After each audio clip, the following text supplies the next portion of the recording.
So today we're having a special training session on how to apply the instructions of the Bhagavad Gita. If Bhagavad Gita is only taken as something theoretical, then after a while, and as Prabhupada one time explained to me, this knowledge becomes useless, dry and useless if it's not put into practice. It will appeal for some time, but if you don't actually use it, you lose it. So it's very important that we learn how to utilize this knowledge. The more you actually put it into practice, the more you realize it. So it's a very exciting thing when you actually begin to put the Bhagavad Gita into practice.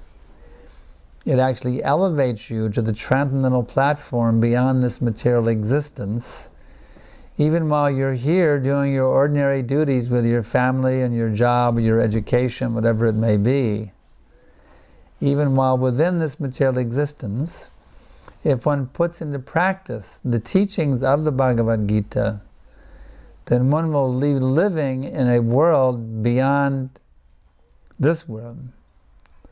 You'll actually be reconnected with the original spiritual transcendental existence, which is there within your heart right now, but the trouble is now we are disconnected from our roots. So this process reconnects you with your original existence, your spiritual roots. In such a way you will actually reach a point of being able to feel the presence of God within your heart at every moment, and eventually being able to even directly see God within your heart at every moment, and even to the point of having personal loving exchanges with God who is within your heart at every moment, in all situations. So now we will study chapter number 9, text number 34. Manmana mama madbhakto. You can repeat it if you know it. Manmana mama madbhakto majaji mang namaskuru. Majaji mang namaskuru. Mame vaishyashi yuktvaevam. Mame vaishyashi yuktvaevam. Atmanang matparayanaha. Atmanang matparayanaha. Manmana mama madbhakto. Manmana mama madbhakto. Majaji mang namaskuru. Majaji mang namaskuru. Mame vaishyashi yuktvaevam. Mame vaishyashi yuktvaevam. Atmanang matparayanaha. Atmanang matparayanaha. Translation and purport by the Divine Grace, Srila Prabhupada. Engage your mind always in thinking of me. Become my devotee. Offer obeisances to me and worship me. Being completely absorbed in me, surely you will come to me. Purport. In this verse, it is clearly indicated that Krishna consciousness is the only means of being delivered from the clutches of this contaminated world, contaminated material world. Sometimes unscrupulous commentators distort the meaning of what is clearly stated here, that all devotional service should be offered to the Supreme Personality of Godhead, Krishna. Unfortunately, unscrupulous commentators divert the mind of the reader to that which is not at all feasible. Such commentators do not know that there is no difference between Krishna's mind and Krishna. Krishna is not an ordinary human being. He is absolute truth. His body, his mind, and he himself are one and absolute. It is stated in the Kurma Purana, as it is quoted by Bhakti Siddhanta Saraswati Goswami in his Anubhashya comments on the Chaitanya Charitamrita, 5th canto, Adi Lila, verses 41 through 48, Deha Dehi Vibhedo Yang Neshvare Vijite Kvachit. This means that there is no difference in Krishna, the Supreme Lord, between himself and his body. But because the commentators do not know the science of Krishna, they hide Krishna and divide his personality from his mind or from his body. Although this is sheer ignorance of the science of Krishna, Some men make profit out of misleading people. There are some who are demonic, who also think of Krishna, but enviously, just like King Kamsa, Krishna's uncle. He was also thinking of Krishna always, but thought of Krishna as his enemy. He was always in anxiety, wondering when Krishna would come to kill him. That kind of thinking will not help us. One should be thinking of Krishna in devotional love. That is bhakti. One should cultivate the knowledge of Krishna continuously. What is that favorable cultivation? It is to learn from a bona fide teacher. Krishna is the Supreme Personality of Godhead, and we have several times explained that his body is not material, but is eternal, blissful knowledge. This kind of talk about Krishna will help one become a devotee. Understanding Krishna otherwise from the wrong source will prove fruitless. One should therefore engage his mind in the eternal form, the primal form of Krishna, with conviction in his heart that Krishna is the Supreme. He should engage himself in worship. There are hundreds of thousands of temples in India for worship of Krishna, and devotional service is practiced there. When such practice is made, one has to offer obeisances to Krishna. One should lower his head before the deity and engage his mind, his body, his activities, everything. That will make one fully absorbed in Krishna without deviation. This will help one to transfer to Krishna Loka. One should not be deviated by unscrupulous commentators. One must engage in the 9 different processes of devotional service, beginning with hearing and chanting about Krishna. Pure devotional service is the highest advancement of human society. The 7th and 8th chapters of Bhagavad Gita have explained pure devotional service to the Lord that is free from speculative knowledge, mystic yoga, and fruitive activities. Those who are not purely sanctified may be attracted by different features of the Lord, like the impersonal Brahmajyoti and localized Paramatma, but a pure devotee directly takes to the service of the Supreme Lord.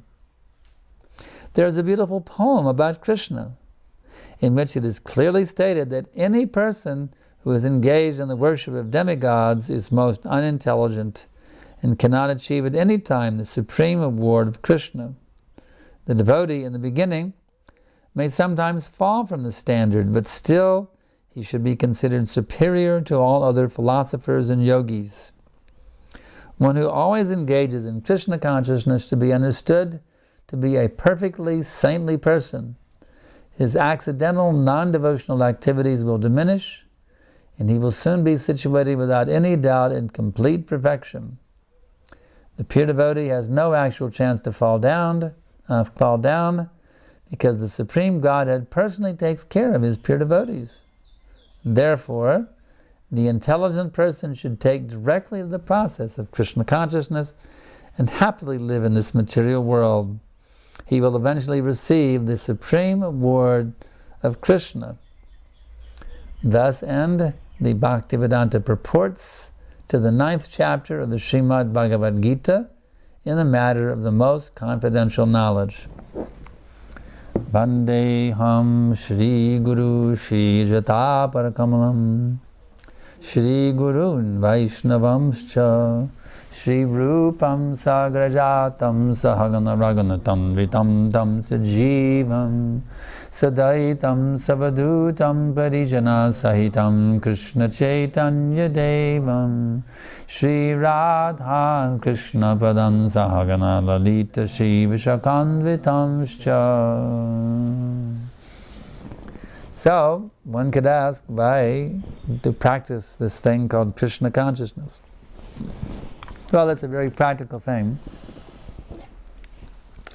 The reason I say it's practical is at the present moment we're in a suffering condition. That's a fact. How many of you want to get old? Become an old man or an old woman? Anyone here like to become old? Raise your hand. I want to get old. I like to be 85, hard of hearing, my eyes going bad. Who wants to be old? Nobody. But yet we're forced. Each and every one of us are being forced to become old people. Hard of hearing, hard of seeing, hard to move around, pain, the arthritis, an aching knee, an aching hand. We're all moving in that direction. You see? That's not very nice. This material world, even if you're a millionaire, even if you're the prime minister, even if you're a popular philosopher or a great humanitarianist, everybody has to go through this thing. So that's a miserable condition. As confirmed by Krishna in Bhagavad Gita, chapter 8, text number 16. Brahma bhuvana loka punaravarti narjana mam upechita kaunteya punar janmana vidyate. From the highest planet in this material world down to the lowest, all are places of misery wherein repeated birth and death take place, but one who attains to my abode, O son of Kunti, never takes birth again. So there's the reason right there given by Krishna. Why to go back to Godhead? Why do you go back to his abode? Because then you're no longer subject to this law of birth and death. And you're living in a place where misery is conspicuous by its absence. In other words, it's not there.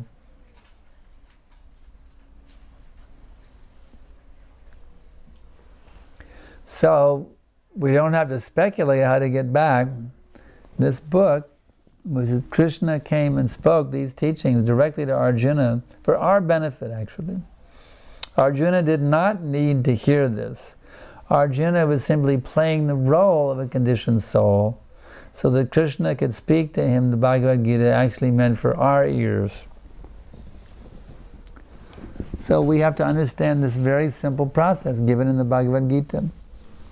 And it's very nicely summarized in this verse. Engage your mind always in thinking of me. Come, my devotee, offer obeisances to me and worship me. In this way, one is completely absorbed in Krishna. But these four things, you'll be totally absorbed in Krishna. So how do you always think of Krishna? That's the question. That's what one has to do. Krishna smaranam. One should always be remembering Krishna. How does one practically do that?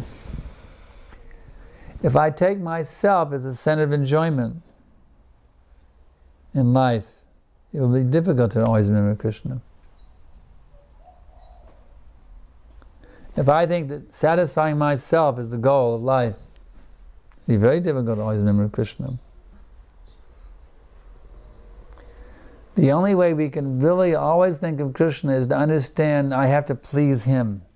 My purpose for existence is to do everything for Krishna's pleasure. He's the actual enjoyer of everything. He's the one who's meant to enjoy everything. Just like I'm giving a talk right now to you. So this talk should be given in such a way that Krishna has a big smile. Because he can hear it. Krishna can hear this talk I'm giving right now.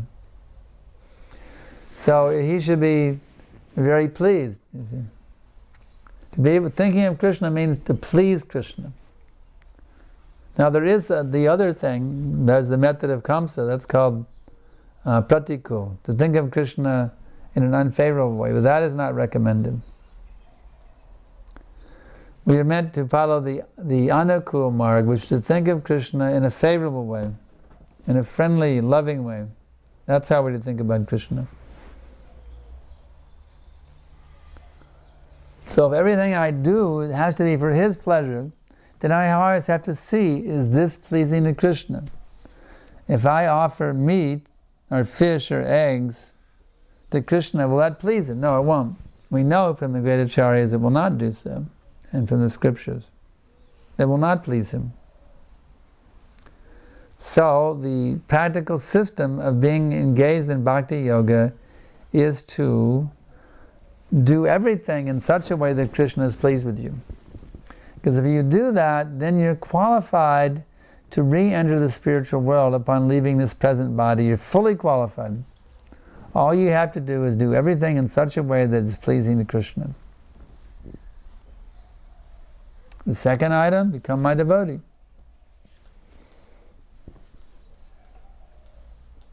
What makes it easy is actually we're already devotees.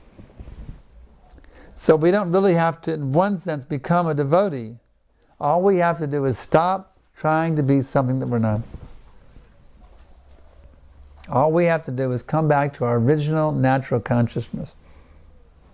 We were originally devotees of the Lord in the spiritual world.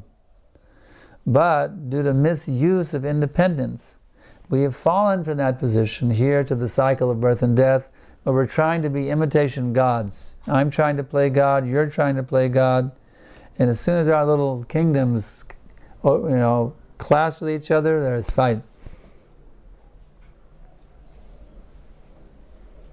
It's called territorialism. Everybody marks out their little, this is my space, and you don't mess with it. You see? Territorialism. It's like when my brother and I were little kids. We shared one room, but we had there was a line, and it was like the Great Wall of China,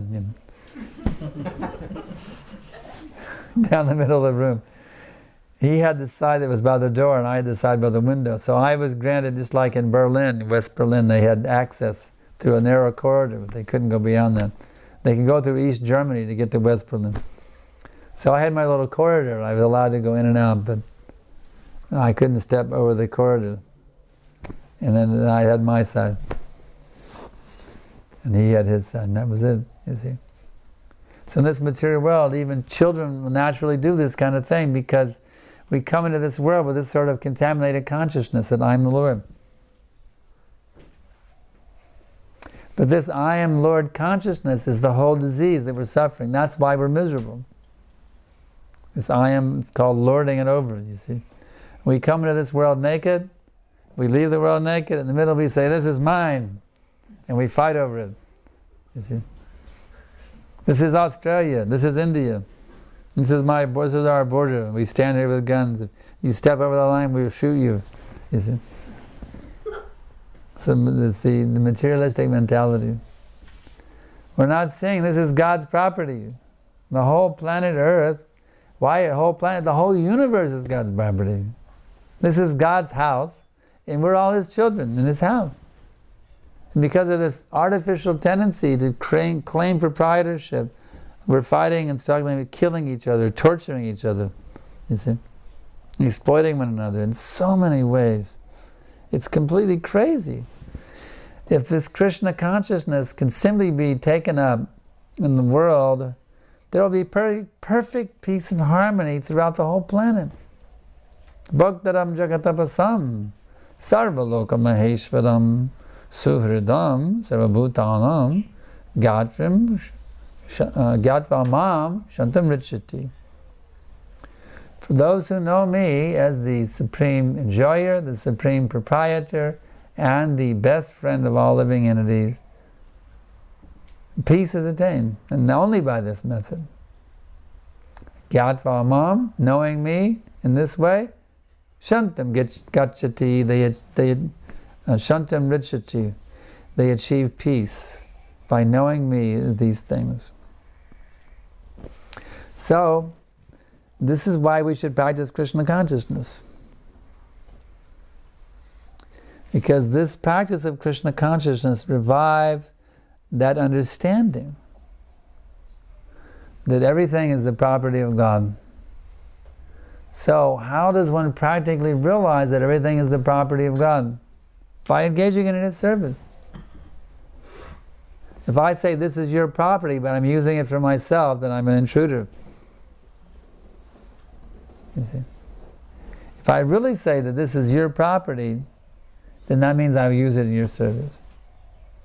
If I say this is your property, but I'm going to use it for myself now, that doesn't work. We may say, yes, this is God's property, but then we use it for our own selfish purpose. That doesn't work. That doesn't give us a good relationship with God. We take His property and use it for our own sense gratification. Of course, the Lord wants us to be happy. And He understands we need a certain amount of gratification. So whatever is required to be healthy That is ordained. But to go to the point of extravagance, simply to puff up one's sense of I am the Lord, that is irreligious. That is sinful. And that binds us to take birth after birth after birth after birth after birth in this material world. So we need to learn what is the actual science of reviving that original pure consciousness. Offer your obeisances to Krishna. It's saying right here. Just like when I came in, I offered obeisances. Here is Krishna, here is Srila Prabhupada, the pure devotee of Krishna. The first night I did when I entered the room, I immediately got down and offered my dandavats. You see. The more you can offer obeisances, the better. And the lower you go, the better. Some say, well, I offer obeisances like this, you see. Well, that's nice. But if you can get down on the floor, that's better. And if you can go flat on the floor, dandavats, that's even better. Because the more you can feel yourself very humble and lowly before the Lord, that is better. Because that's the reality. So this offering of obeisances is a very important item here. Mam namaskuru, offer your obeisances to me. Worship me. Madhyaji, worship me. So we worship with the kirtan. In this age, the best worship is the kirtan. In former ages, they had, as I explained earlier, they did very costly sacrifices with huge quantities of gold and ghee and valuables. It was not easy to perform such big sacrificial ceremonies. But in this age, who has the money for such ceremonies? But we can worship with this kirtan. This is first-class worship of the Lord. You get together and you have kirtan for the worship of Krishna. Do not have kirtan to fulfill material desires. Or do not have kirtan for merging into Brahman. Have the kirtan to offer yourself in loving service to the Supreme Person. Actually, the kirtan means we're crying out and we're begging for service. Please, Krishna, engage me in your service. You see? That is the meaning of kirtan. So there are practical techniques given by Srila Prabhupada, and we as his representatives teach you to do those things that Prabhupada taught us to do. We're not inventing something new. Prabhupada has given a perfect system for awakening one's divine consciousness. So whatever we were taught to do by Prabhupada and by those who were trained directly by Prabhupada, we are also teaching to you, because we know this process is effective. If I heard Prabhupada gave me direct instructions, and I also got many things through his representatives. So in this way, by reading his books, by direct instructions he gave me, and by hearing the instructions he gave to others, which are the same purpose as the instructions that I received, then I can understand how to practice Krishna consciousness. The first thing is you rise early in the morning. That's a very important principle. Krishna consciousness does not mean sleeping late in the day. It's not that, well, there's a holiday today, so I'll just stay in bed. No. Ya nisha sarvabhutanam tasham jagati samyami yasham jagati bhutani sa nisha pashuto mune. Krishna explains this in chapter 2, text number 69. He says, what is night for all beings is the time of awakening for the self-controlled, and the time of awakening for all beings is night for the introspective sage.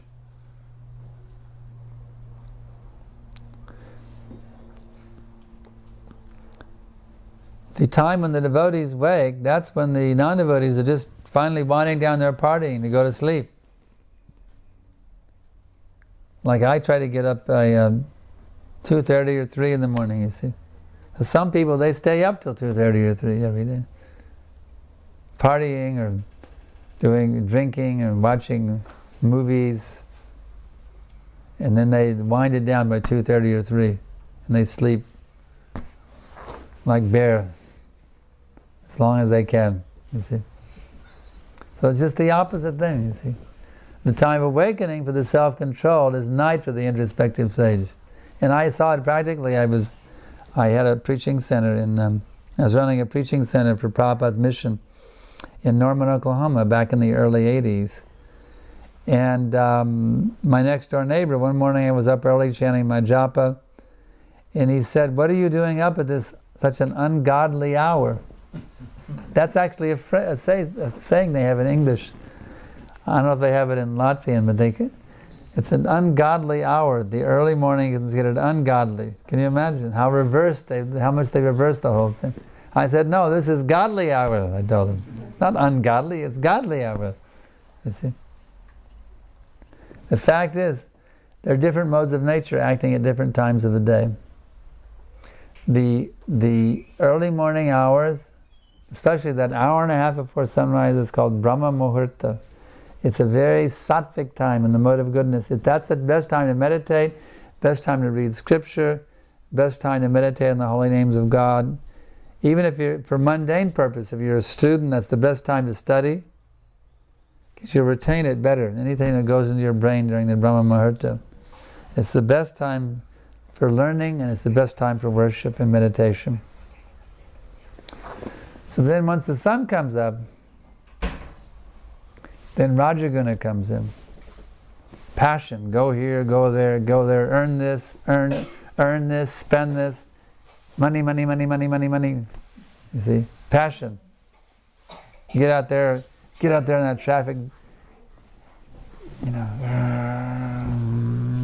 mode of passion.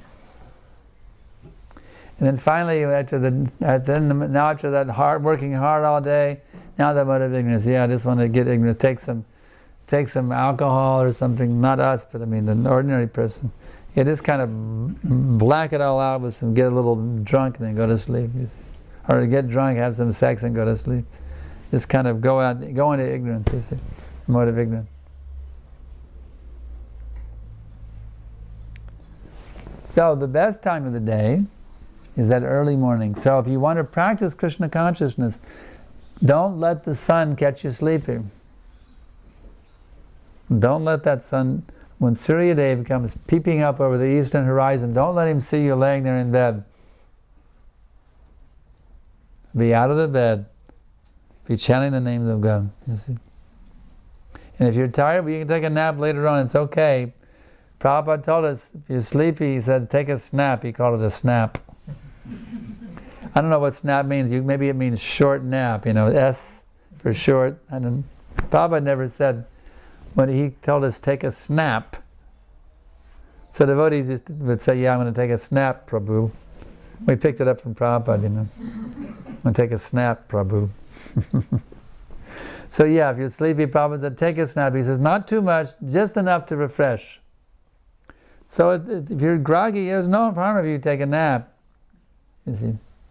But don't completely, go into total ignorance. Take what you need to get refreshed and then get back into acting again. Because for a transcendentalist, sleep is death. So he wants to sleep as little as possible. But obviously, if you go too less, then you'll be completely in a stupor, and it'll be useless anyway. You got to get enough rest to where you're you have a good wakeful consciousness. If you deprive yourself so much, you're trying to stay awake, but practically you're walking around and practically asleep anyway. You might as well just go ahead and sleep and get yourself refreshed and awake.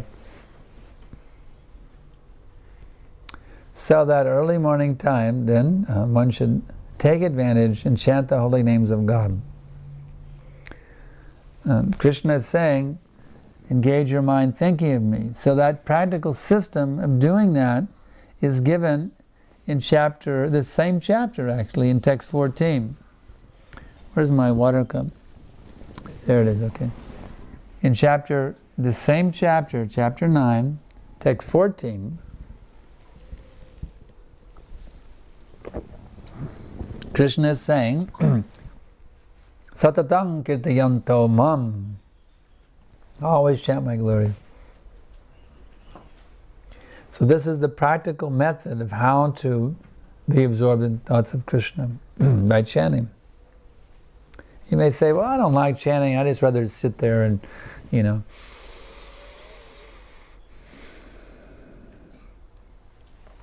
But the fact is, in this age, our minds are so restless that if you just try to sit there and say, okay, I'm going to make my mind still now, you'll never be able to completely still your mind. It's not possible, especially in this age. You'll not be able to completely still your mind. Therefore, the practical method is given. In the Brihad Naradiya Purana, it is specifically enjoined Harinama, Harinama, Harinama Iva Kevalam. Kalo Nasteva Nasteva Nasteva Gatiya Anyata. Chant the holy names, chant the holy names, chant the holy names. There's no other alternative. There is no other alternative. There is no other alternative for God realization in this age of Kali. So why do you think it's emphasized 3 times? Do you have any idea? Why 3 times? I'll tell you. If I say, shut the door, that means shut the door. If I say, shut the door, shut the door, shut the door, that means it's urgent, you must shut the door. Maybe some robbers coming through the door. If I say, lock the door, lock the door, lock the door, that's something really urgent. Maybe some gundas coming with a gun, you know. If something is given 3 times, then it's very emphatic then. Very emphatic. So the Brihad Naradiya Purana says, chant the holy names, chant the holy names, chant the holy names. Then Prabhupada actually explained this 3 times means, because there's other systems. Chanting is not the only system. There's the yoga system, there's the karma system, karma kanda section of the Vedas. By ritualistic ceremonies, you can gradually elevate yourself. That's karma kanda section of the Vedas. There's the jnana section. Through philosophical speculation, you can elevate yourself. And then there's the yoga system. Through the asanas, the breathing, the pratyahara, the pranayama, dhyana. In this way, you can gradually elevate yourself.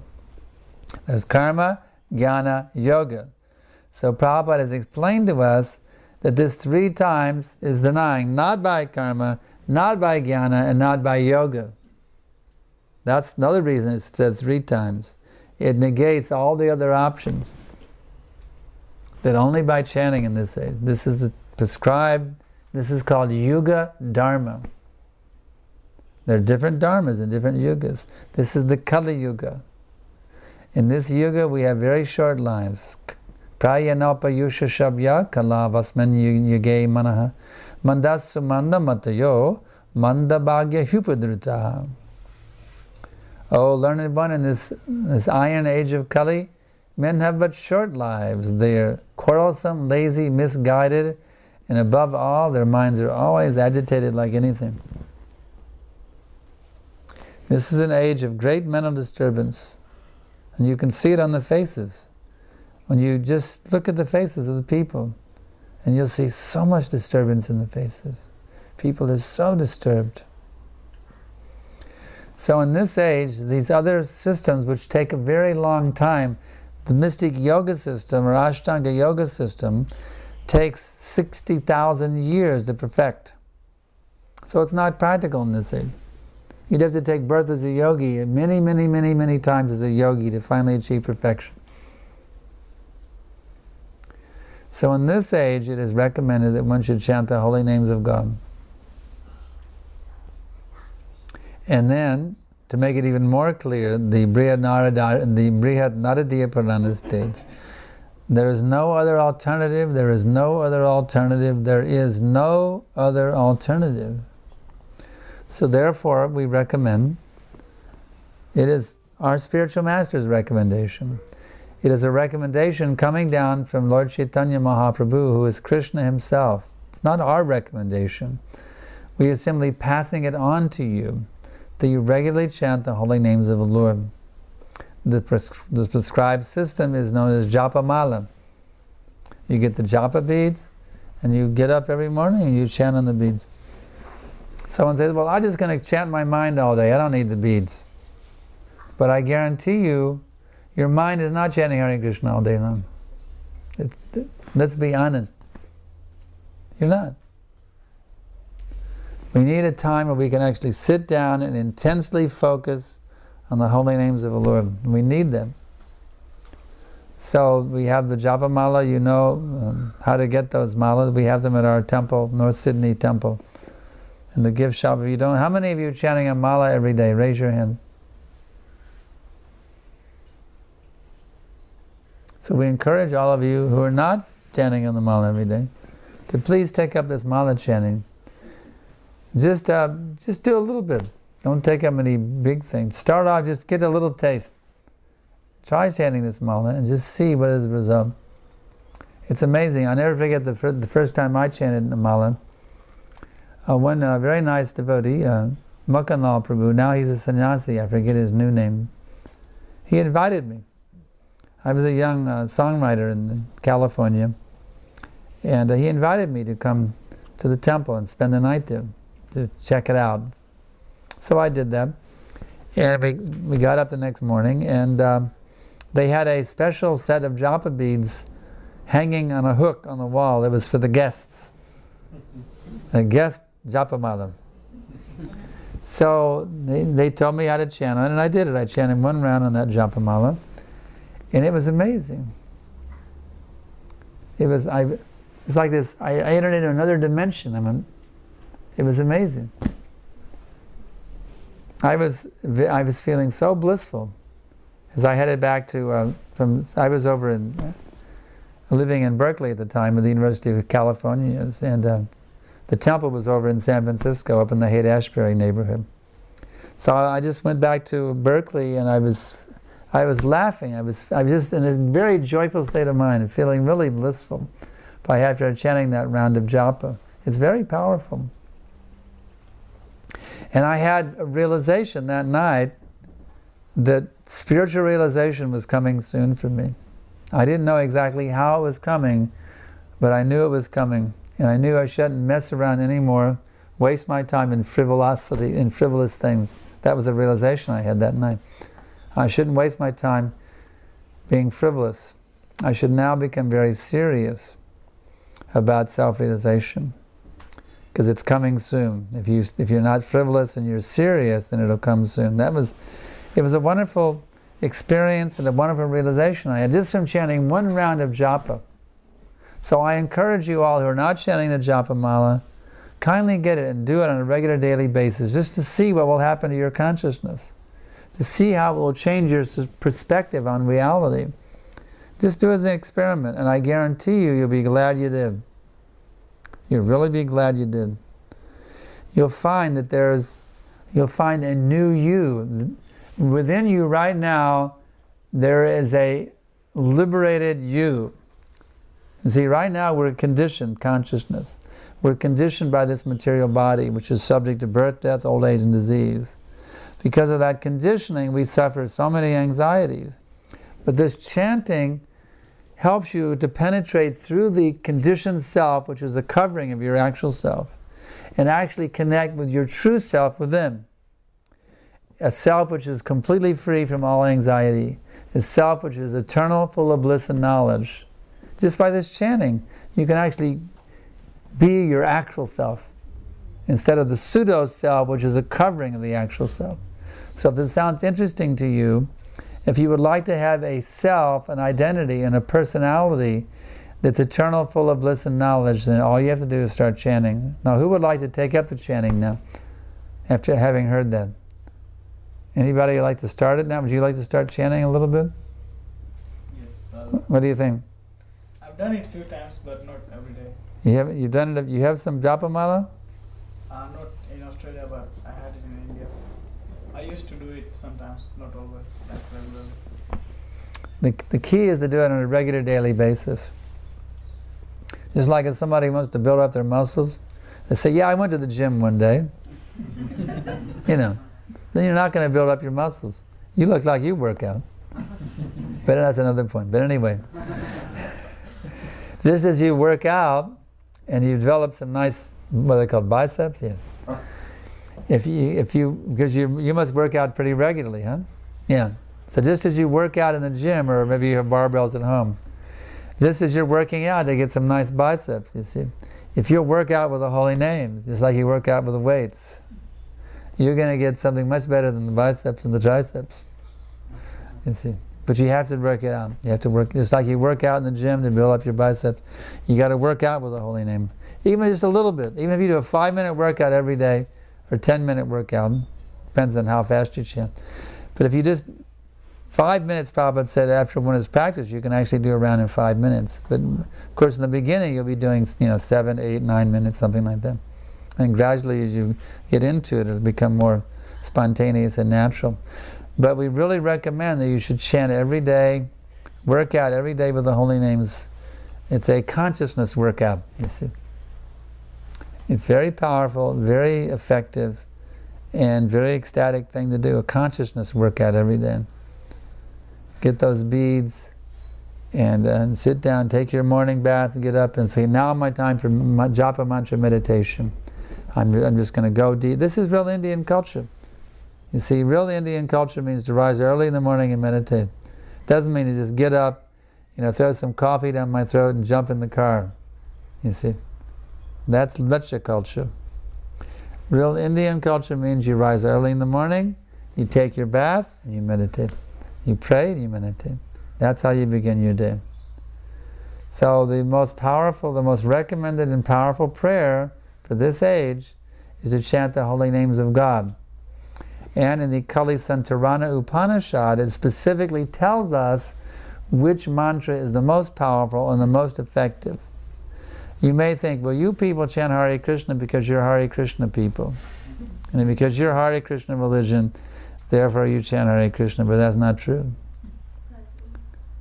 You see, we chant Hare Krishna because it is stated in the the Kali Santarana Upanishad, and it is a fact that this is the most powerful, the most effective, the most potent, dynamic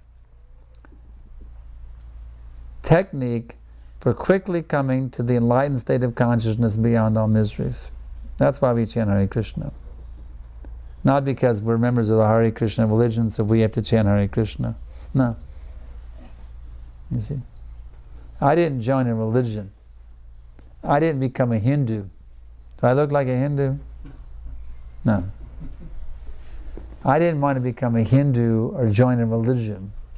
I was looking for a scientific process that would take me as quickly as possible to the enlightened state of consciousness. The great yogis, sages, mystics, and rishis have achieved throughout the ages. I wanted to achieve that state of consciousness. And I prayed to God, I looked to the Lord for guidance, and He sent me a representative of this movement to show me how to become self-realized, how to become an enlightened spiritual being. So we encourage you all that if you don't do this, well, you might be materially happy for a while, but I guarantee you, you cannot be permanently materially happy, because this material world will eventually be a miserable place. That's the nature of it. You can get temporary material happiness with some money in the bank, a nice house, a nice car, a nice job, a nice wife, but guess what? The cruel material nature will come and say, okay, time to get out. Yank, you're out of here. That happened. So what will you do then?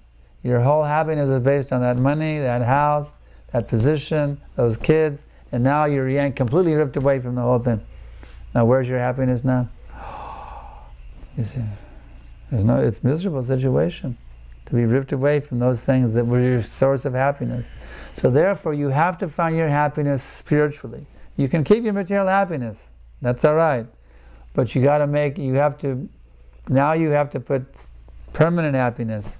You have to base your happiness not on your material situation, but based on the spiritual reality that there is a Supreme Person, is the source of all existence. And that Supreme Person is emanating an unlimited number of living entities from Himself for the purpose of enjoying a loving relationship with each and every one of them. So you actually exist for the purpose of having a loving relationship with God. That's why you exist. It's not because your parents wanted to have a baby. That's not why you exist. Because you're not the body. You're the Atma, you're the soul. And that soul existed before your parents got together and decided to have a baby. You see? Why does the Atma exist? Where did it come from? You see? That is stated in the Vedanta Sutra, that the absolute truth is that from which everything is emanating. That absolute truth is described in the Bhagavad Gita as the person Krishna. Krishna says, Aham sarvasya prabhavo matak sarvam pravartate. I am the source of all spiritual and material worlds. Everything emanates from me. So we are actually meant to realize that absolute truth. That is the human life.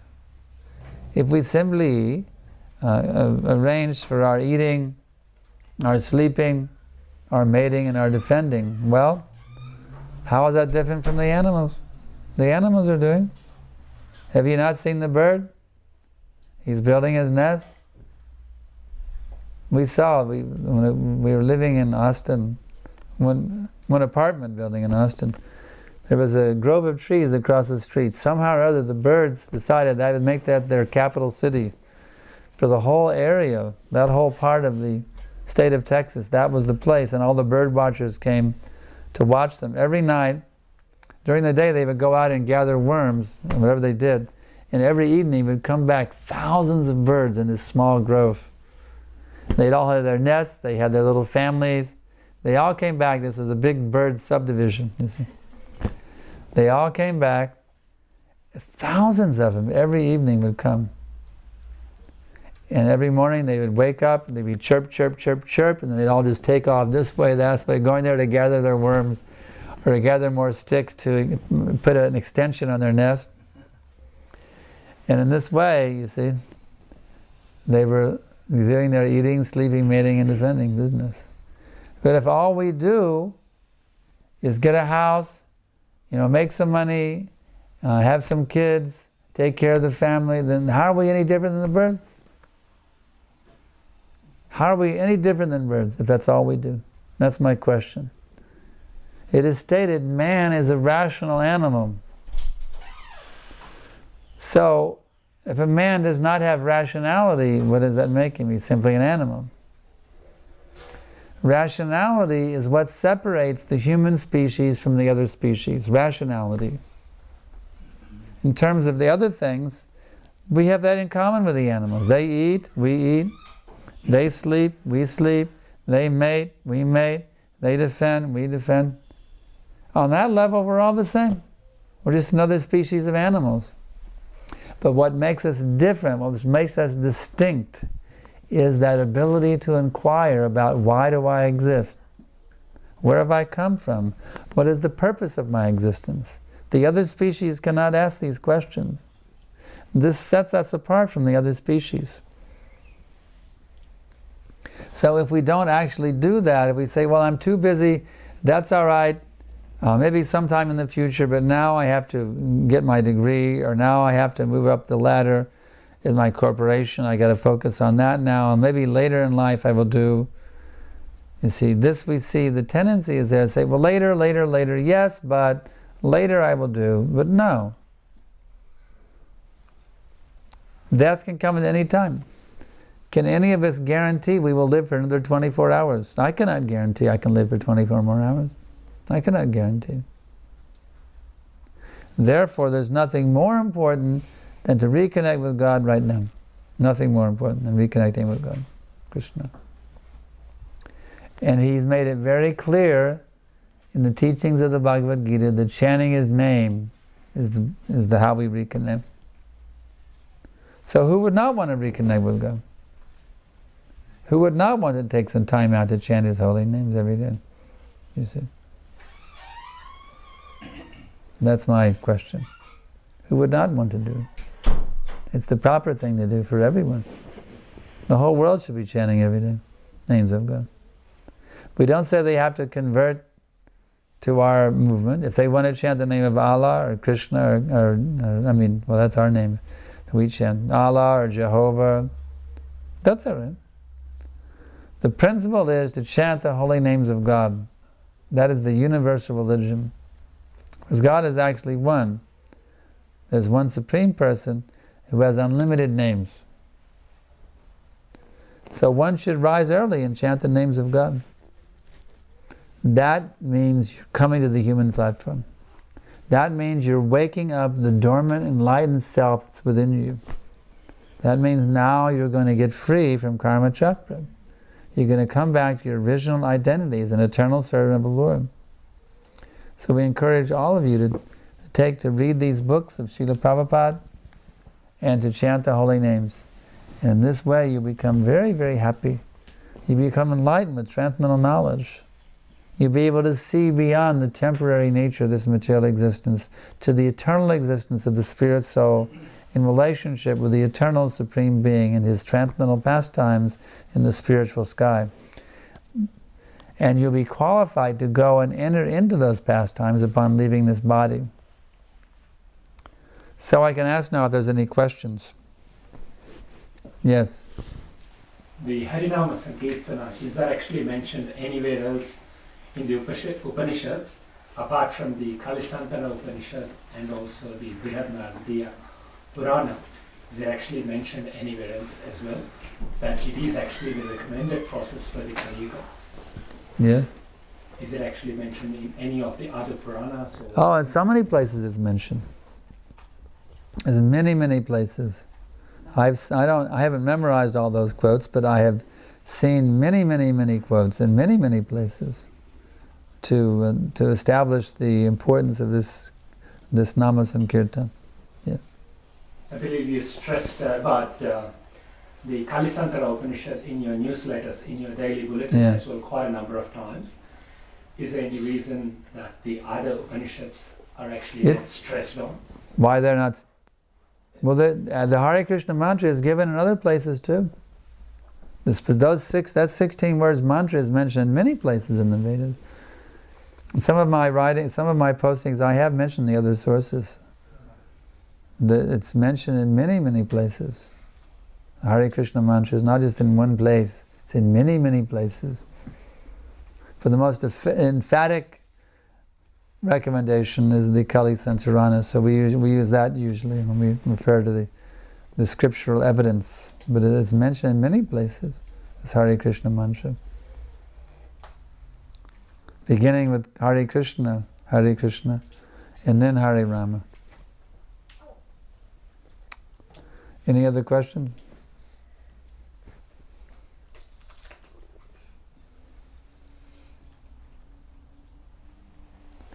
When you do chanting, you chanting in the sitting this mode, or you can do anywhere chanting? Chanting can be done anywhere. You can driving you chant or not? What?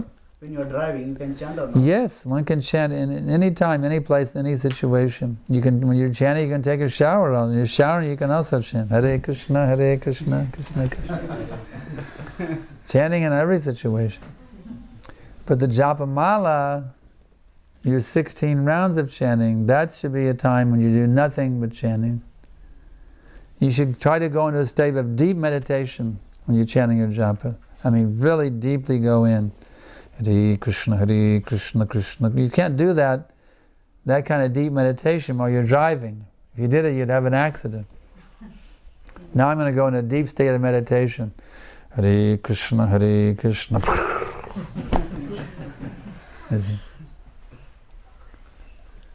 And sometimes devotees, they say, well, I just don't have, I'm so stressed out, I have to be so many hours at the office, I have this long commute every day, well, can't I just, put the steering wheel in one hand, the beads in the other, in the traffic and chant? Well, if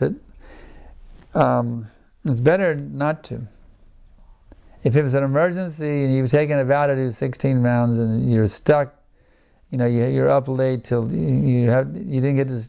There was a big project at your office, you didn't get back till 1 o'clock in the morning, and under some extreme situation, it could be justified, but not as a normal thing. Because you can't really meditate when you're doing something else. Meditation means one pointed attention. If I'm driving and chanting, that means a two-pointed attention. One point of my attention is on the driving, and the other point is on the mantra. It's not one-pointed. Meditation means one-pointed attention.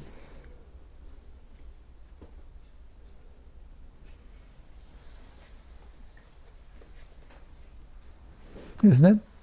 Yeah. Yeah. But some people, honestly, they have a hard time finding their time in their schedule because they have this, the job is so demanding, and then they have family duties, and it's very difficult. But the good news is Krishna is on your side, and He's the Supreme Controller. And if He sees that you really want to chant His name and you want to do it properly with full meditation, He can arrange it.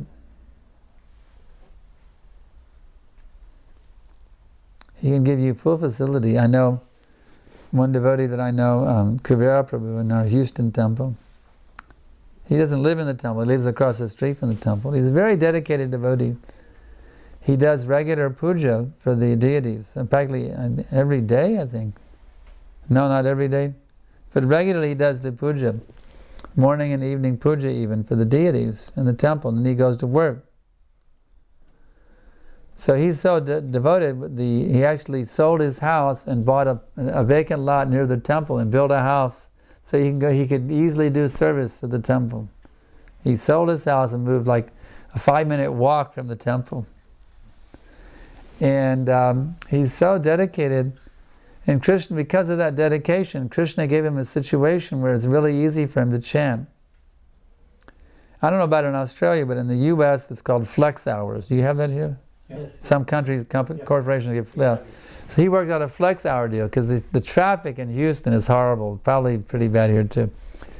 So he goes to work after the traffic jam, like at 10 o'clock or something. He goes to work, and then he comes home after the traffic jam. He completely misses the traffic jam, and so he's a computer programmer for this. Of course, it's not really it's not such a high-stress field. It's the Parks and Recreation Department for the city of Houston. He's a computer programmer for the Parks and Recreation Department. The inventory of the swings and the playgrounds and all that kind of stuff. But anyway, he may have retired by now, but everybody would go home. See, in the morning he would do the deity worship at the temple, and then he goes to work late, and then everybody's gone home, and he's got all his work done in the office, but he's supposed to stay there for so many hours, so everybody else goes home, and he has the whole office by himself. He chants his rounds at the office with full concentration. When he's all alone in the office, everybody's home, and he's just there chanting his rounds very nicely. And then he goes home beating the traffic jam. So I was just saying, here was a devotee who was very sincere to serve the deities, to serve his spiritual master, to serve the mission of Lord Chaitanya. Very sincere in the mood of serving the Vaishnavas, a very wonderful, sincere devotee. And Krishna gave him all facility. He can do deity worship every day. He's earning a good living and doing very good quality japa mala. Krishna gave him all facility. So if one has that desire that, yes, I want to be a pure devotee, I want to chant very good rounds, I want to do his service, Krishna facilitated. He can easily facilitate. He's the supreme controller. Yeah. Maharaj, the example you gave of that devotee, in the office hours, he's actually doing the chanting. Isn't that really neglecting his duty, what he's actually paid for? Well, it's up to his boss. If he's pleasing the boss, that he's getting a... Of course, if he's not doing his duty in the office, I agree with you. But if he's done everything he's supposed to do, and the boss is pleased with him, then it's okay. If he's done all of his assignments, he's done absolutely everything he's supposed to do, and the supervisor is completely pleased with him, then what's the difficulty?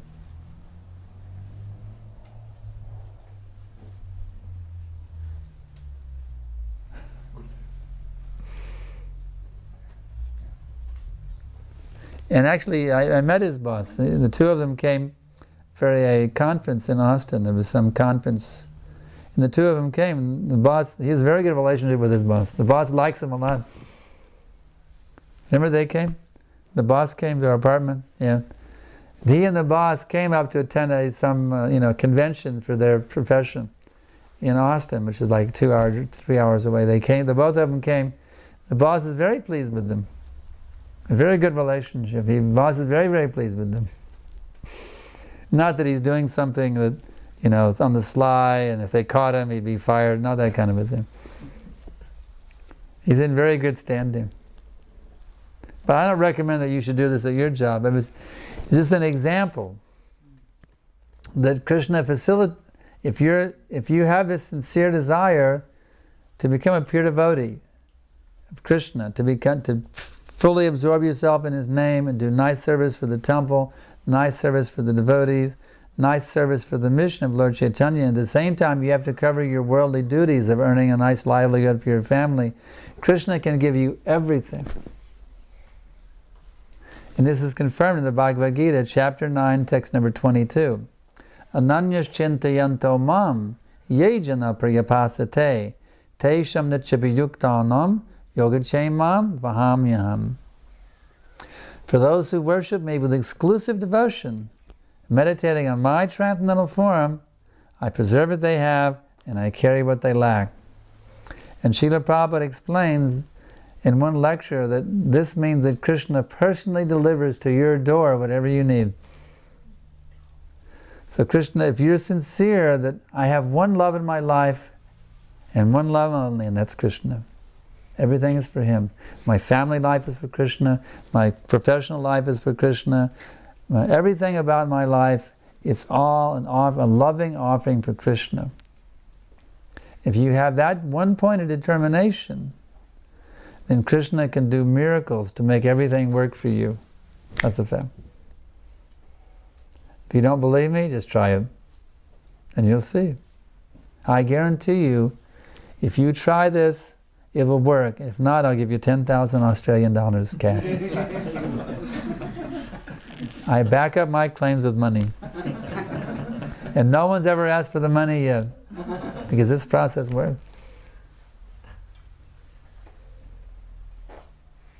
Whoever will try this will be not after money only then. What's that? Whoever will try this will not be after money then.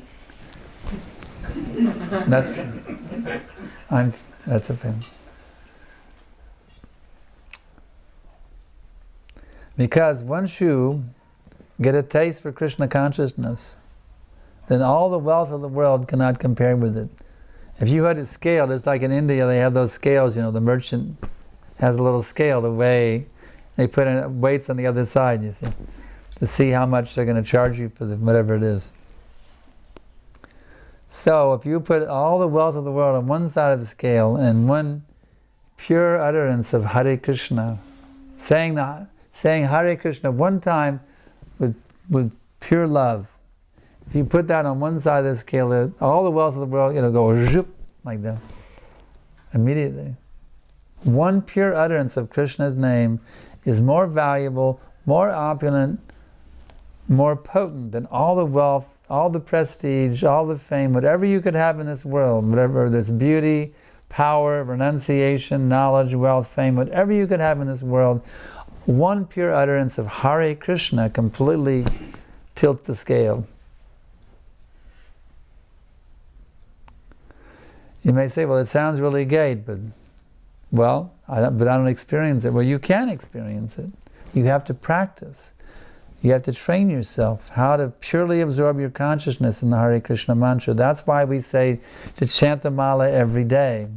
Because in the beginning, our chanting we're not very expert at chanting. Because our mind's running here, running there. We got so many things we're thinking about: the kids, the job, the wife, the bills, the taxes. So many things going on in there, you know. It's a mess in there. It's a big mess. It's a madhouse, you see. But if you can set aside that quality time every day to meditate, Hare Krishna, Krishna Krishna, Hare Hare, Hare Rama, Rama Rama, Hare Hare. Gradually, that storm that's going on inside your consciousness, that storm will subside. And you will find God within you. You'll actually meet Him. He's right there. You'll find Him within you. And He'll guide you exactly how to do everything perfectly for all of eternity. And you'll be living in a state, an enlightened state, like the great sages achieve. You see, there's a misconception. To become an enlightened sage, you have to become a sannyasi. That's a misconception in India. But I ask you, was Arjuna a sannyasi? No. He wanted to become a sannyasi, actually. Krishna said, no, you cannot become sannyasi. You must do your job, but do it for me. You're a warrior by profession, now you use that profession in my service. You're an IT profession, you're a medical man, you're a lawyer.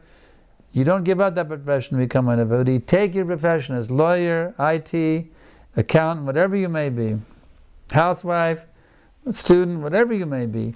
Take that and use it in my service, and then you become perfect. That is Krishna consciousness. How important is it to remain a vegetarian? To be a vegetarian? Actually, vegetarianism in itself is not very important, because the monkeys are also vegetarian, and they're not enlightened. They monkey, we call it monkey business. They're doing all nonsense. Just like in Vrindavan, the monkeys are very mischievous, and they're vegetarians. They'll come and you put your laundry out, they'll come and rip it up just for spite, for no purpose. You put your dhoti on the line, they'll come and go rip. Or you're sorry, just rip for no reason. Now at the Bhaktivedanta ashram in Vrindavan, they're having to build cages on top of the apartments so devotees can dry their laundry without having the monkeys rip it apart. I mean, and they're vegetarians. So vegetarianism in itself is not a very valuable thing. The important principle is yat karoshi yadashnasi yad jahosi dadasi yat tapasyashi konteya tat kadushva modarpanam. Krishna says, whatever you do, whatever you eat, as well as whatever you offer or give away, do that, O son of Kunti, as an offering unto me. So Krishna wants us to turn everything into a yajna. Our eating should be yajna. We should be eating the remnants of yajna, yajna shishta, as he describes in chapter 3, text 13. Yajna shishta. Yajna shishta. What is that next one? Yajna shishta. Yajna shishta muchante sarvakil vichai bunjate devakam papam ye pachat makaranam. He says the devotees of our Lord are released from all of their pop because they only eat yajna shishta. They only eat the prasad, the remnants of offerings to me. So that is an important principle. Vegetarianism is not important. But to only eat yajna shishta, or remnants of sacrifice to Krishna, that is important. So then what will I offer to Krishna? We have to offer him those things which are acceptable for him. So he gives us some idea in chapter 9, text number 26. He says, Patram pushpam palam toyam yo me bhakta prayachati tadahang bhakya prajatam ashnami prayatatmanaha. He says, if you will offer me with love and devotion a leaf, a flower, fruit, or water, I will accept it.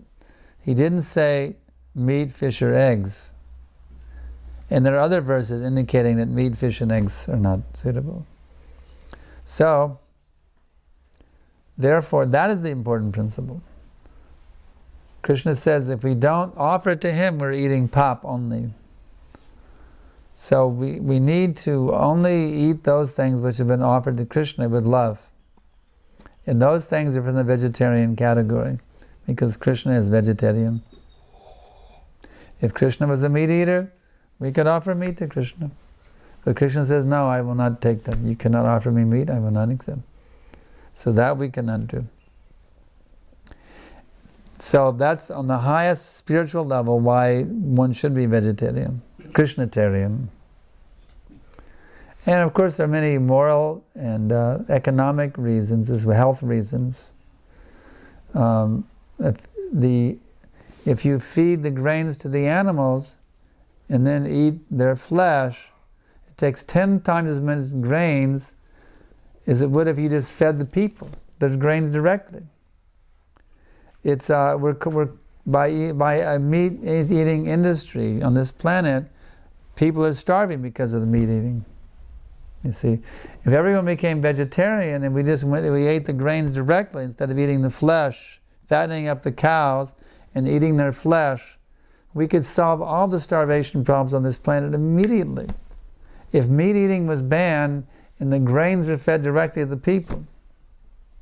I remember when I was a small boy, my grandfather, he had a huge farm, corn, and I used to ride on the corn machine. And at harvest time, it was amazing. You just go down the field, and these ears of corn are flying through the air, hundreds of ears of corn flying in, filling up the thing. And then they would put it in a bin and let it become hard, and they would feed it to the cattle, you see. Instead of feeding it to people, they would feed the cattle, you see. They fatten them up, and then you eat the flesh. So that's not a very, we have a planet where so many people are starving to death. To eat meat is actually, it's a decadent thing to do. It's decadent. It's a highly immoral thing to do, to eat meat in a situation. Many people who are not Krishna conscious have become vegetarian because they realize this is a highly immoral thing to do, to eat this meat while other people are starving. If I stop eating meat, then I'm freeing up so many grains that can be fed to the starving people, you see. So that's another reason to be vegetarian. Another reason is the health aspect. If you study the herb-eating animals and the carnivorous animals, you look at their intestinal tract, you look at their digestive juices in the mouth, look at their jaws, look at their stomach, compare the human anatomy with the anatomy of an herb-eating animal and a carnivorous animal, and guess whose constitution we match? The herb-eating animals. Now there's one Muslim scholar who argues because we have these 2 canine teeth. Therefore we are meant to be, God is meant for us to eat meat. But that is a ridiculous argument. These 2 teeth are, Prabhupada says, are a concession for those who want to eat meat, to help them chomp on that flesh. These 2 canine teeth we have. We do not have a meat eater's anatomy. That's a thing. A meat-eating animal has a very short intestinal system because that meat turns from fermentative to putrefactive very quickly in the gut. And if you don't get it out quickly, you have flesh putrefying in your colon, and that leads to colon cancer. The meat-eating animals have a very short intestinal system. They get it in, they get it out very quickly. But the human anatomy has this huge, long intestinal system to take those vegetables and just keep getting all of that nutrition out of those vegetables, you see, as it goes through. So by God's arrangement, we're not meant to eat meat. The meat-eating animals can just jump on it and eat it. If we want to eat it, we got to cook it. We've got to cook it. How many human beings eat raw meat? You see? We're not meant to eat raw. We're not meant to be meat eaters by God's arrangement. So from every standpoint, and then there's the moral standpoint. How could you think animals don't have feelings? Do you think they're just some machine? There's no person in there, in that body? My parents said that the animals don't have souls, so it's okay. You can eat them. I said, what about the family dog? He said, oh, except for the family dog. Now, is that scientific? Is that scientific? No, anyone who, by associating with an animal, you can make friends with an animal. There can be affectionate relationship. So the animal, there's a person in there. Soul means a person. Person means a soul. There's a person in there who has feelings. There was one cow somewhere, I think it was in Pennsylvania, they herded all the cows in for slaughter. And then the butchers went to take their lunch break. And one cow figured out what was going on. There was this huge fence. But this, and you know how big and heavy a cow is, but this is amazing. This cow jumped the fence. An amazing Herculean act. This big, huge, heavy animal jumped the fence and went running to the hideout in the woods. And they finally found that cow, but they decided to give the cow a pardon after that. The cow became a hero. So that cow was not slaughtered, you see. See, you say that these are just machines. They don't mind they love being killed. When I was a kid growing up, they used to have, of course we don't watch television, and we don't advise you to watch television, but I didn't know then. Hadn't been introduced to Krishna consciousness. But on TV there used to be Charlie the Tuna, from Sun-Kissed Tuna. I don't know if you have that brand here in Australia, but in the US it's the big brand in the grocery store, Sun-Kissed. They have it here? Orange. Huh? Orange soda. Sun-Kissed. Orange soda. They have orange. Different brand here? They have the orange drink, Sun-Kissed. The orange drink, Sun-Kissed. So anyway, they used Charlie the Tuna. And the fishermen would come to catch all the tuna, to take them in, to cut them up and put them in the tuna fish cans. But they would always leave Charlie behind. And Charlie was crying that why they don't want me, they don't love me. And there was the old saying was, sorry Charlie, this time we're going to leave you down there. And just see the advertising. They make you think that the animals are just wanting to be slaughtered so they can be eaten by you. This is how we're programmed by the media, to think that these animals, they don't mind being slaughtered. In fact, they love it. Wow, I get to be a Big Mac, how great. It's not like that. It's not like that. This is lying propaganda by demoniac people who are exploiting the animals, and they're exploiting you also. They're exploiting you. And then there's the other thing, that's another argument. Another thing is, you know what's happened? You know how important the rainforests are for the ecology of this planet? Anybody studied how important the rainforests are for having a inhabitable atmosphere on this planet where we can survive as a human race? Those rainforests are absolutely essential for the ecology of this planet. You know what they're doing with them now? Developers are going in, they're chopping them down and grazing cattle there for McDonald's hamburgers.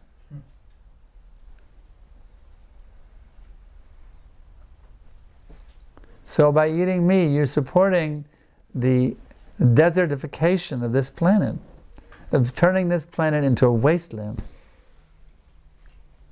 So there's many, many reasons, plus the fact that it's more expensive than vegetables. I mean, it's just expensive. We go to the grocery store, we have our vegetables, we can spend maybe 1/5 the amount of money that people that load up their cart with meat. 1/5 the money. I stand in a line, we have our vegetables, I look at the total on ours, I look at the totals of the other people and go, wow, that's so expensive.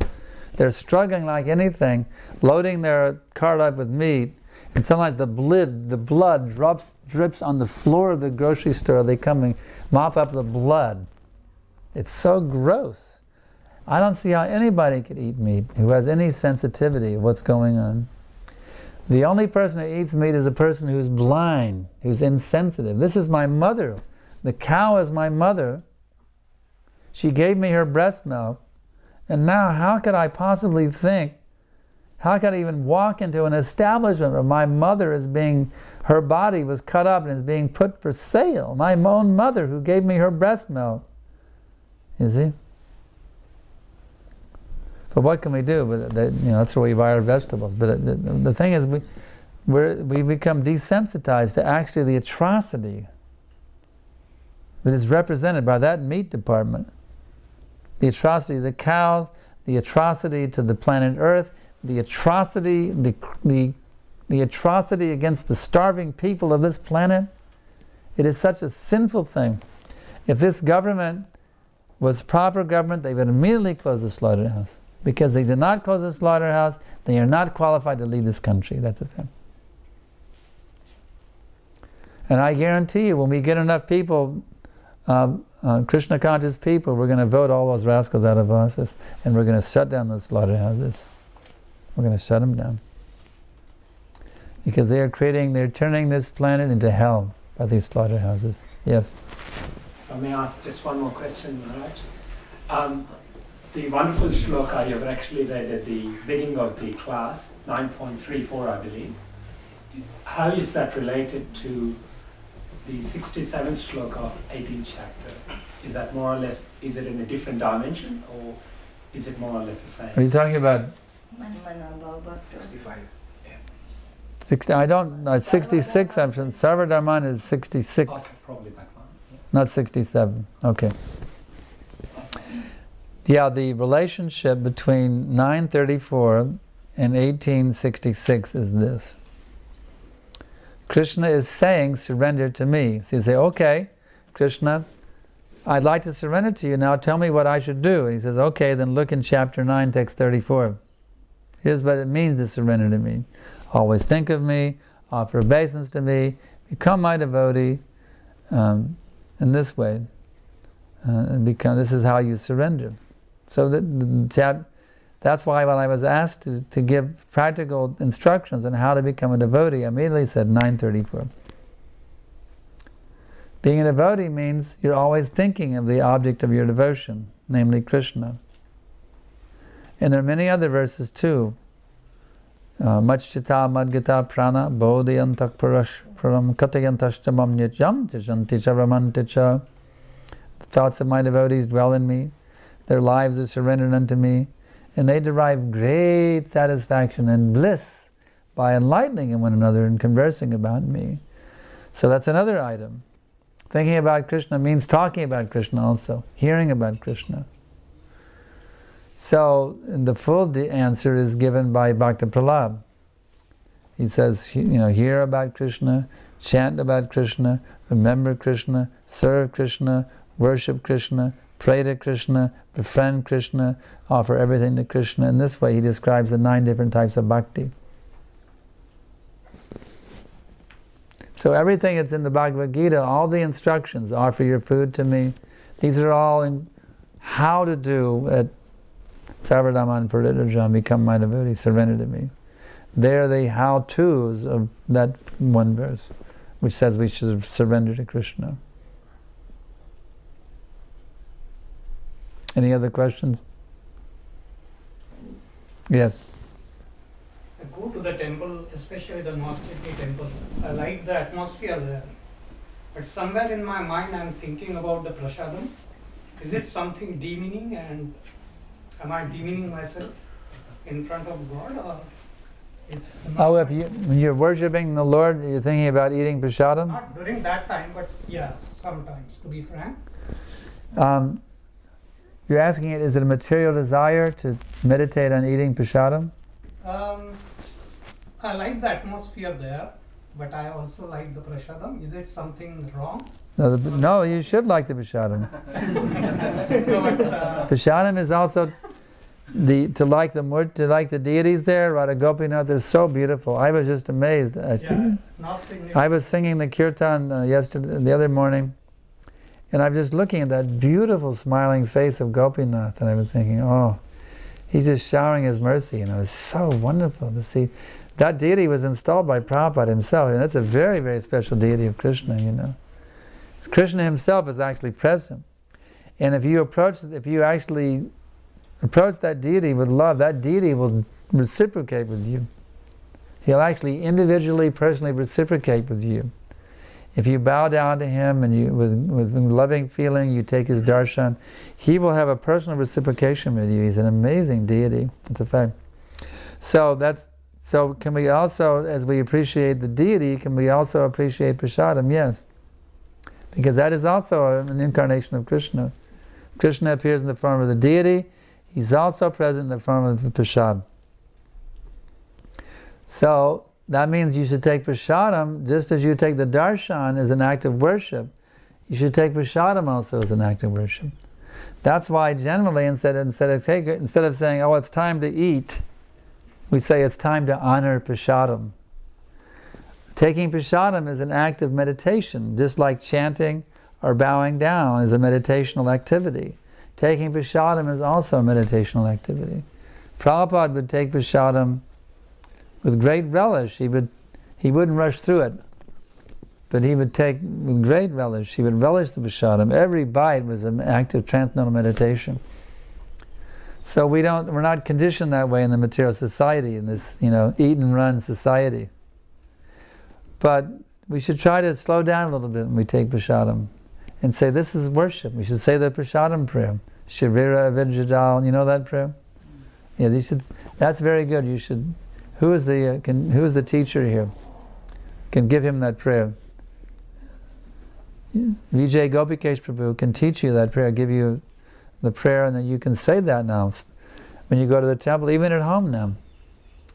Before you eat, you should offer the food to Krishna, and you should say this prayer that Sharira Vinjajari Tandriyate Ka Jivepede Vishaya Shangare Dharmaji Jivayati Lavamai Siddharamati Takeja Takatina Somsare Krishna Bodhadoyamai Karibare Jivajoy Svaprasadhanadilo Bai Sayanamrita Pada Krishna Gunagao Premidoko Chaitanya Nitai.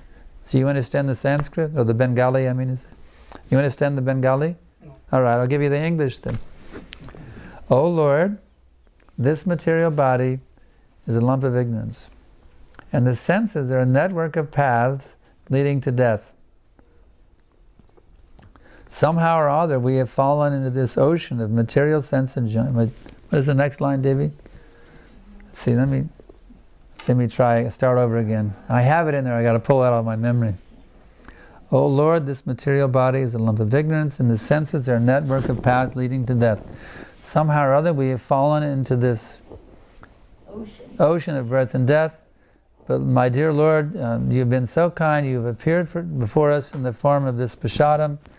So by taking this prasadam, we can become free from all of this material entanglement.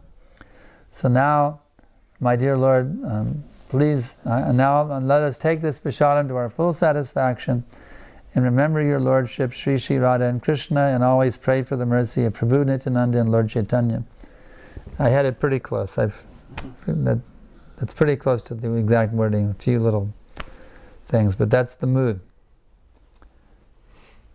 Somehow we have fallen into this ocean of birth and death, but my dear Lord, you've been so kind to us, that you have manifested in the form of this transcendental foodstuffs, so that by our honoring these foodstuffs, we can become liberated. Prabhupada explains in his book, The Nectar of Devotion, that even if you don't follow any Vaishnava principles, if you just take prasadam, by this one thing alone, you'll gradually become a pure devotee. This prasadam taking is so powerful. That's why we have our restaurant. Prasadam alone will purify the consciousness. So if you're attracted to prasadam, you're our type of person. You're our type of man. Because we're all prasadam lovers here.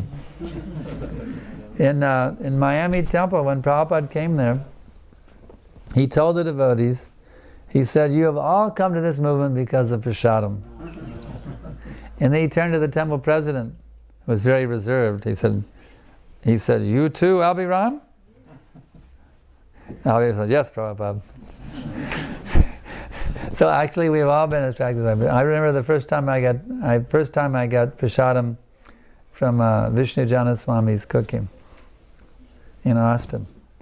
It was a very simple, it was so simple thing.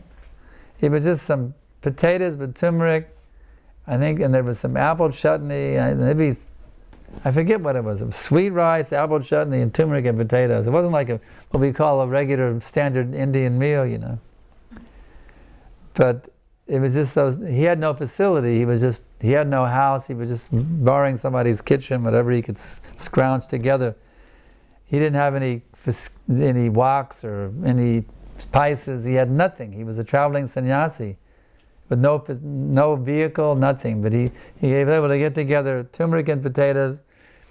I think it was sweet rice, apple chutney, something like that. And it was so delicious. It was Krishna Prasad. it was so delicious. You just felt like you'd never had anything so tasty in your whole life. You felt like by eating it, you'd been elevated to the spiritual world immediately, you see. So yes, to love prasadam is a very good thing. I mean, if you feel like driving 100 miles to get prasadam, then you're our kind of man. Keep on relishing the Krishna prasad. Yes, a very good thing. Anything else?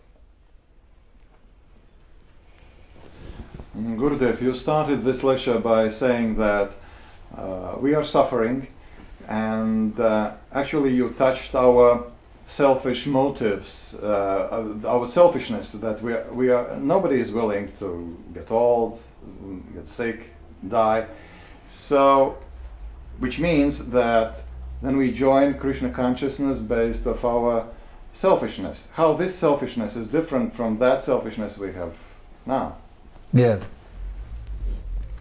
There are 4 reasons, Krishna explains, that someone comes to Krishna consciousness or to the Lord's service. Chaturvidha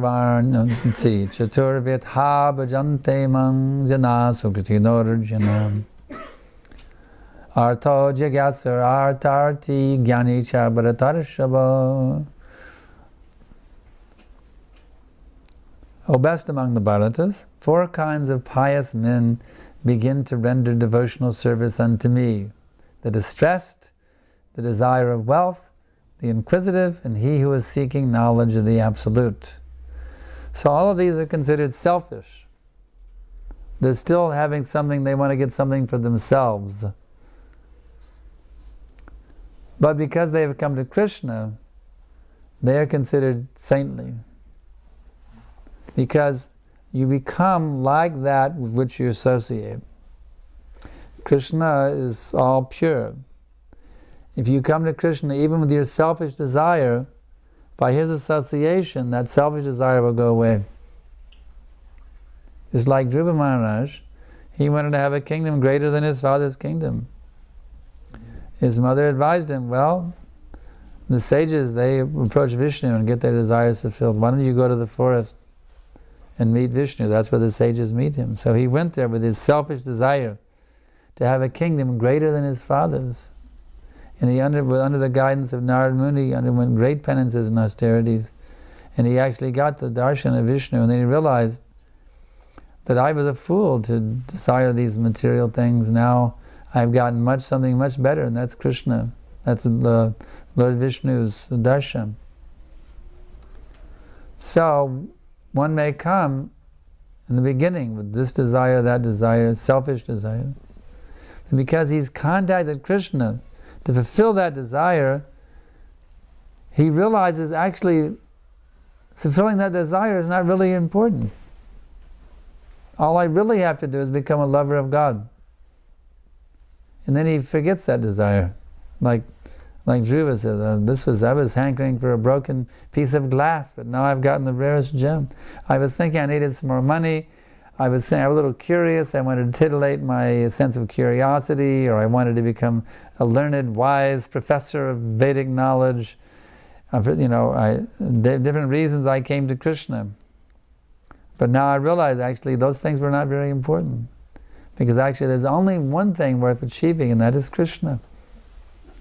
To have that loving relationship with Krishna. That's more valuable than anything that one could ever expect to have anywhere within the whole material existence. To have that loving relationship with Krishna, the Supreme Person. So yeah, in the beginning we're naturally going to be selfish. But if you're fortunate to come to the right place to fulfill your selfish desire, namely Krishna, then you'll get free of that desire in due course. If you go the wrong place, well, too bad. You're not so fortunate. If you come to the right place to fulfill that material desire, then you're in good shape. Even if you want to merge into Brahman, if you come to Krishna to merge into Brahman, that's stated in the scripture. Akama sarvakama va mokshakama udaradi tivrenda bhakti yogena yajeta parashang yes paramang bhavan. So Whether you have all material desires, whether you desire to merge into Brahman, or whether you desire bhakti, whatever you want, come to Krishna for it. Because by that association, you realize there are great impersonalists who had desired to merge into Brahman, who were actually merged in Brahman already. They were highly advanced Brahmanandis. They were merged in Brahman already, but then they smelled the incense which had been offered to Krishna, and they came out of that impersonal Brahman conception, became great devotees of the Lord, the four Kumaras. Shukadeva Goswami, he was also merged in Brahman liberation. But he came out of it as soon as he heard the Bhagavatam conception. As soon as he heard Bhagavatam from his father Vyasadeva, he came out of that impersonal conception and realized this is much better than the impersonal Brahman. To have a loving relationship with the Supreme Personality of Godhead, Krishna, that is the perfection that is pure selflessness. So it means that even we can apply that principle in other fields as well. For instance, our desire to see Australia, New Zealand, and it's combined with joining your preaching tour. So it is proper way how to explore the world. Yeah, if one still has some desire to check out this place and that place, and just, I'm traveling all over the world and teaching the science of Krishna Bhakti, so you can dovetail that desire to go here and go there and see this and that by just whenever I'm going to a place, you come and see that place and then attend my lectures. Yeah.